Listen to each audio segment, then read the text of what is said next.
नमस्कार साथियों, कैसे हैं आप सब लोग। दोस्तों, आशा है मुझे आप सब लोग सही होंगे और मैं भी सही हूँ।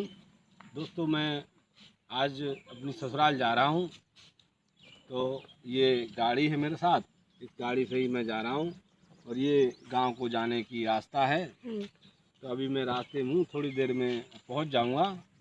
तो दोस्तों, जैसा कि आप लोगों को मालूम होगा कि पितृपक्ष के महीने में पितरों को कनागत करने से पितरों का जो है प्रेम मिलता है, पितरों का आशीर्वाद मिलता है। तो इसी के उपलक्ष्य में मैं कनागत खाने अपने ससुराल जा रहा हूँ। तो दोस्तों, जब मैं रास्ते से आ रहा था तो मैंने एक चंद लाइनों की रचना की है जो मैं आप लोगों तक पहुँचाना चाहता हूँ। अगर आप लोगों को सही लगे, अच्छी लगे, तो आप लोग मुझे आशीर्वाद दीजिएगा। माँ शारदे के चरणों में प्रणाम करके मैं अपनी लाइनों का आगाज़ करता हूँ। तो सुनिएगा और आनंद लीजिएगा। दोस्तों, मैंने लिखा, कल मेरी ससुराल से फ़ोन आया था। कल मेरी ससुराल से फ़ोन आया था जो कि मेरे साले ने ही मुझे लगाया था। कल मेरी ससुराल से फ़ोन आया था जो कि मेरे साले ने मुझे लगाया था। बोला, जीजा जी घर आ जाओ।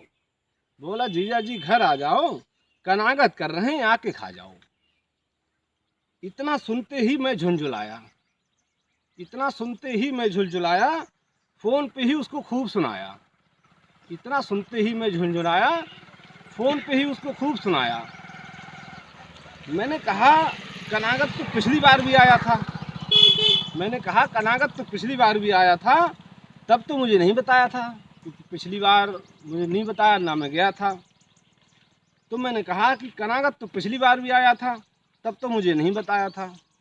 तब वो बोला कि कनागत तो पिछली बार भी आया था। अब उसका जवाब सुनिएगा, उसने जो जवाब दिया मुझे, उसने कहा, वो बोला, कनागत तो पिछली बार भी आया था, हमने तो पेट भर के खिलाया था। पिछली बार कौआ मिल गए थे ना, इसलिए आपको नहीं बुलाया था। इस बार भी हमने कौआ ही बुलाए, मगर वो न जाने क्यों नहीं आए। इस बार भी हमने कौआ ही बुलाए, मगर वो ना जाने क्यों नहीं आए। नहीं तो मैं कौओं को ही खिलाता, आपको कष्ट नहीं पहुंचाता। अब कौआ नहीं मिले तब तो आना पड़ेगा। उसने मुझसे कहा कि अब कौआ नहीं मिले तब तो आना पड़ेगा, आपको ही कौओं का फर्ज निभाना पड़ेगा। पिछली बातों को छोड़ो और आ जाओ। कौआ मिले नहीं, अब आप ही उनका फर्ज निभा जाओ। अब इतनी मन्नत की तो जाना ही पड़ेगा। कौआ मिले नहीं तो कौओं का फर्ज तो निभाना ही पड़ेगा। इसलिए अब खाने जा रहा हूँ। दोस्तों, मैं कौओं का फर्ज निभाने जा रहा हूँ। दोस्तों, मैं कौओं का फर्ज निभाने जा रहा हूँ। बहुत बहुत धन्यवाद। बहुत बहुत